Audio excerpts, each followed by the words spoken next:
Afternoon RTI media. Bengal గడ్డపై కమల వికాసం, గణనీయంగా పెరిగిన ఓటు బ్యాంక్, 3 రాష్ట్రాల్లో బీజేపీ ప్రభంజన. విజయోత్సవంలో బీజేపీ కార్యకర్తలు, 5 రాష్ట్రాల అసెంబ్లీ ఎన్నికల్లో బీజేపీ 3 రాష్ట్రాల్లో విజయడంకా మోగించిన శుభతరుణంలో ఎడపల్లి మండల కేంద్రంలో బీజేపీ కార్యకర్తలు, నాయకులు అంబరన్నంటే సంబరాలు జరుపుకుని బాణసంచా కాల్చి, టపాకాయలు పేల్చి మిఠాయిలు పంచారు. ఎడపల్లి సర్పంచ్ కందకట్ల రామచంద్ర మాట్లాడుతూ, డాక్టర్ శ్యాంప్రసాద్ ముఖర్జీ గారి జన్మభూమిలో కమలం వికసించడంతో కోట్లాది మంది బీజేపీ కార్యకర్తల కళ నెరవేరిందని, విపక్షాల ఎత్తుగడలను, వ్యూహాలను చిత్తు చేసిన అమిత్ షా వ్యూహాలు, ప్రధాని మోదీ అభివృద్ది నినాదం ప్రజల నమ్మకంపైనే ప్రజాస్వామ్య యుద్దంలో కమల వికాసం 3 రాష్ట్రాల్లోనూ బీజేపీ ప్రభంజనం సృష్టించి జయకేతనం ఎగరవేసిందని కందకట్ల రాము అన్నారు. బీజేపీ మండల అధ్యక్షుడు ఇంద్రకరణ్ మాట్లాడుతూ, రాబోవు ఎన్నికలకు ఈ ప్రభంజనం దిక్సూచి లాంటిదని, రాబోవు రోజుల్లో తెలంగాణలో బీజేపీ జెండా ఎగటం తథ్యమని ఇంద్రకరణ్ అన్నారు.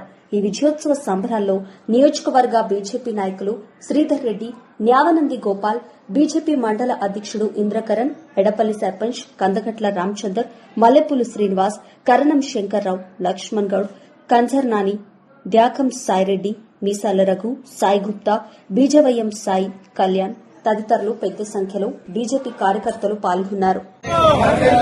నరేంద్ర మోడీ గారి నాయకత్వం, అమిత్ షా గారి నాయకత్వం, భారతీయ జనతా పార్టీ, భారతీయ జనతా పార్టీ.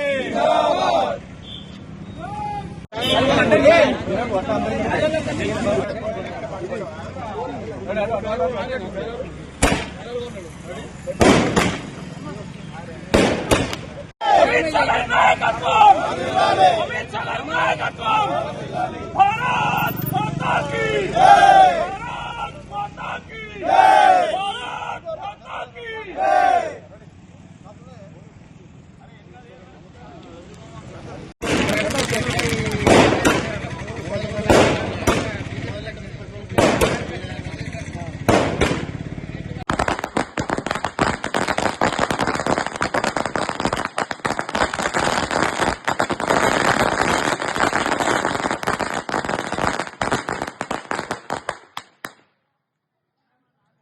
జై శ్రీరామ్. భారతీయ జనతా పార్టీ సిద్ధాంతకర్త స్వర్గీయ శ్యాంప్రసాద్ ముఖర్జీ గారి ఆశ నెరవేరిన రోజు ఈ శుభతరుణం.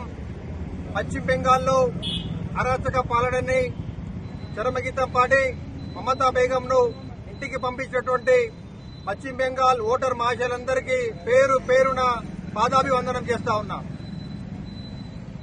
గత 15 సంవత్సరాలుగా హిందూ వ్యతిరేక పాలన కొనసాగిస్తూ బంగ్లాదేశ్ నుంచి వస్తున్నటువంటి రోహింగ్యాలకు మద్దతుగా అనేకమైన అత్యాచారాలకు మద్దతు తెలుపుతూ పరిపాలన చేస్తున్నటువంటి మమతా బెనర్జీని ఈరోజు ఇంటికి పంపించడం జరిగింది. ఇందుకోసం శ్రమించినటువంటి మహిళలకు ముఖ్యంగా 95% పైగా ఓటింగ్ పోలింగ్ జరిగింది.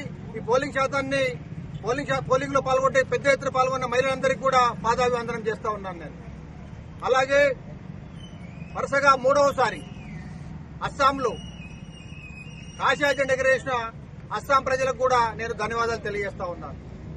పుదుచ్చేరిలో కూడా ఈరోజు ఎన్డీఏ మళ్లీ అధికారం చేపట్టింది. ఏదైతే హిందుత్వాన్ని కలరావాయితో పోల్చినటువంటి డీఎంకే పార్టీ కనుమరుగైపోతా ఉన్నది.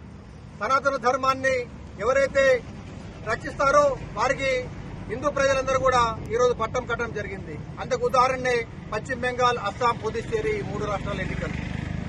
హిందూ ప్రజలను ఎవరైతే దూషించడం చేశారో వారికి చరమగీతం మన టీఎంసీకి, డీఎంకేకి జరిగినట్టే ఇక ముందు కూడా జరుగుతూ ఉంది.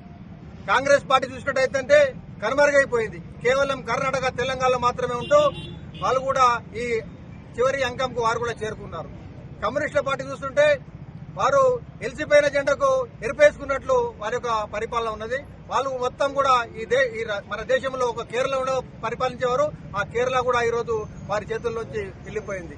ఈ సందర్భంగా రానున్న ఎన్నికల్లో కూడా తెలంగాణ ప్రజలు ఓటర్ మహిళలందరూ కూడా ప్రతి ఒక్కరు కూడా ఓటు వేసి సనాతన ధర్మాన్ని రక్షించే వారికి, దేశం కోసం, ధర్మం కోసం పాటుపడే వారికి ఓటేయాలని మీ అందరి తరఫున విజ్ఞప్తి చేస్తా ఉన్నాను. భారత్ మాతాకి జై.